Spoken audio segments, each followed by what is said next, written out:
Marilah kita berdoa menurut agama dan kepercayaan kita masing-masing. Berdoa dimulai.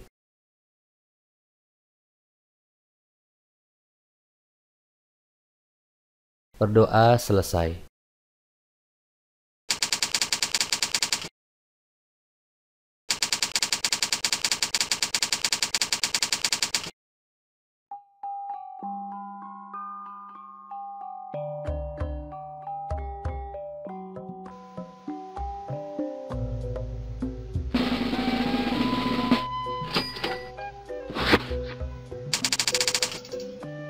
Assalamualaikum warahmatullahi wabarakatuh.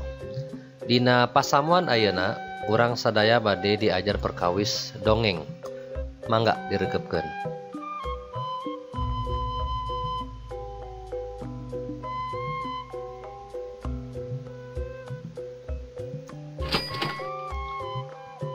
Mikawanoh dongeng. Dongeng teh nyaeta carita rekaan atawa fiksi anu ngandung hal-hal pamohalan. Jadi dongeng adalah cerita hayalan atau fiksi yang mengandung hal-hal yang tidak masuk akal. Dongeng kaasup kana karya Balarea lantaran henteu kanyahoan saha anu ngarangna. Dongeng termasuk ke dalam karya masyarakat lantaran karena tidak diketahui siapa yang mengarangnya. Dongeng raket patalina jeung kaayaan tempat katut kapercayaan masyarakatna. Eta sababna dongeng mangrupa bagian tina folklore atau carita rakyat. Jadi dongeng ini erat kaitannya dengan keadaan satu tempat atau beserta kepercayaan masyarakatnya. Itu sebabnya dongeng merupakan bagian dari folklore atau cerita rakyat. Ciri-ciri dongeng. Nu kahiji, caritana rekaan atawa fiksi jeung pamohalan. Jadi untuk dongeng itu ciri yang pertama, ceritanya itu adalah cerita yang dibuat-buat atau khayalan atau fiksi. Jeung pamohalan dan tidak masuk akal. Contohna wae dina carita Sangkuriang. Basa Sangkuriang keur marah gitunya ngambek, anjeunna teh nendang parahu nepi ka ngapung, tibalik tungtungna teh eta parahu teh jadi gunung. Anu eta teh asup akalnya. Jadi gunung Tangkuban Parahu gitu. Eta caritana pamohalan.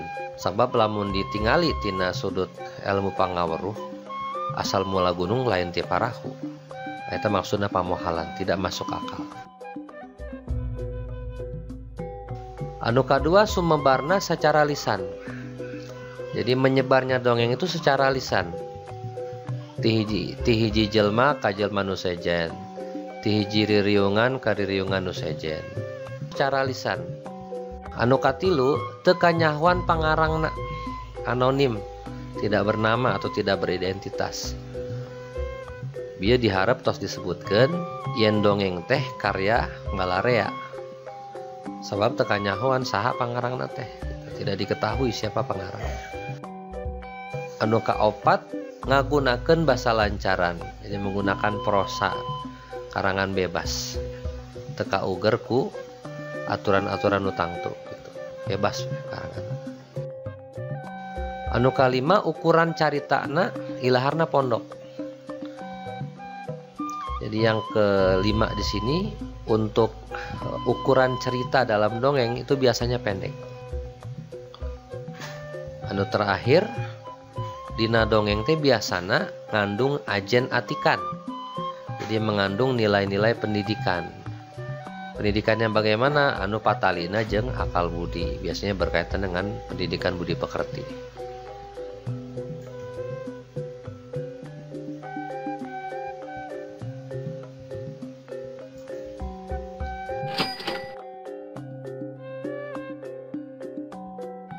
Pembagian dongengnya, papasingan dongeng, klasifikasi dongeng atau pembagian dongeng. Aya opat macem. Anu kahiji dongeng sasatoan atau fabel, anu kadua dongeng jalma biasa atau parabel, anu katilu eta dongeng sasakala, atau legenda. Anu kaopat nyata dongeng babat atau dongeng sajarah atau sage. Selanjutnya orang pedarkeun hiji-hiji naon we ya maksudna.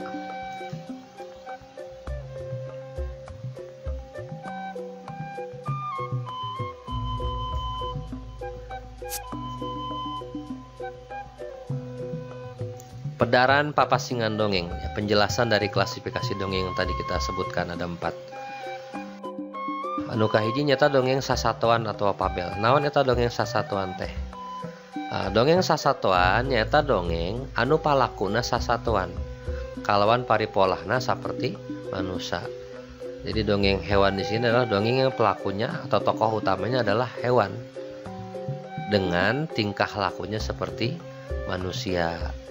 Bisa berpikir, berbicara, bertindak layaknya manusia. Contohnya aya dongeng sakadang kuya jeung sakadang monyet. Aya oge dongeng gajah eleh ku sirem atawa dongeng pecang kena kuleget. Jadi kancil kena getah. Getah yang merekat kuat maksudnya leget di sini. Dina gambar eta aya contoh sakadang kuya jeung sakadang monyet.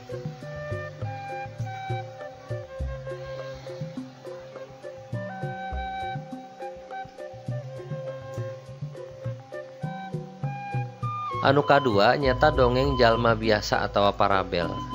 Nyata dongeng anu eusina nyaritakeun paripolah jalma biasa anu sakapeung mah sok mahiwal dikaseurieun tapi lenyepaneun. Jadi dongeng jalma biasa di sini dongeng yang isinya menceritakan tingkah laku orang biasa. Ngan paripolahna ieu, paripolah jalma biasana ieu anu sakapeung mah sok mahiwal.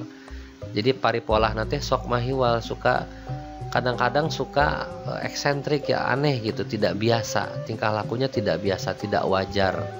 Anu matak pikaseurieun, ya kadang bisa membuat orang tertawa. Nah, tetapi tidak hanya tertawa di sini lanjutnya tapi lenyepaneun. Nah, jadi tingkah laku yang mahiwal ini, paripolah nu mahiwal ieu teh lenyepaneun. Jadi suka membuat orang, mengajak orang untuk merenungkan kenapa dia bersikap tidak biasa. Nah, itu menimbulkan atau mengajak orang untuk merenung. Nah, di sana ada pelajaran moralnya, ada nilai pendidikannya, ya, pendidikan karakter biasanya yang mengajak orang untuk merenungkan tentang paripolah anu mahiwal teh ya. Contohnya aya dongeng si kabayan ngalaroai. Ya, oke contoh nu sejen tukang cukur panipuan jeung cikaracak ninggang batu laun-laun jadi legok.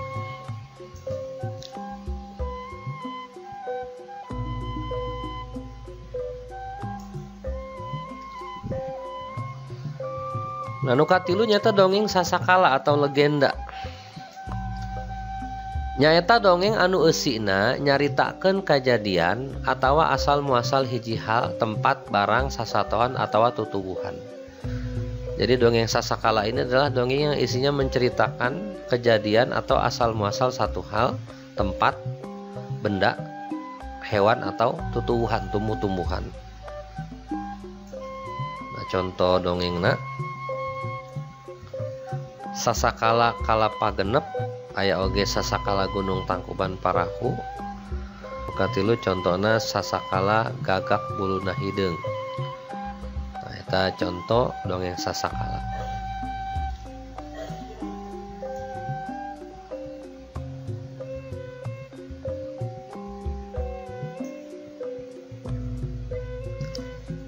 Anu kaopat nyata dongeng babat atau dongeng sajarah. Nyata dongeng anu eusina nyaritakeun hiji kajadian atawa hiji jalma anu aya patalina jeung sajarah. Ya, dongeng yang isinya menceritakan satu kejadian atau seseorang yang ada kaitannya dengan sejarah. Contohnya aya dongeng Munding Layadi Kusuma. Ieu teh putrana Prabu Siliwangi, putra mahkota anu neruskeun tahta kerajaan Pajajaran. aya Hanjuang di Kutamaya, aya Syekh Maulana Akbar jeung sajabana. Mung kitu pangajaran dina pasamuan ayeuna. Mugia orang sadaya menang ilmu nu mangpaat. Hatur nuhun kanggo perhatosanana. Wassalamualaikum warahmatullahi wabarakatuh.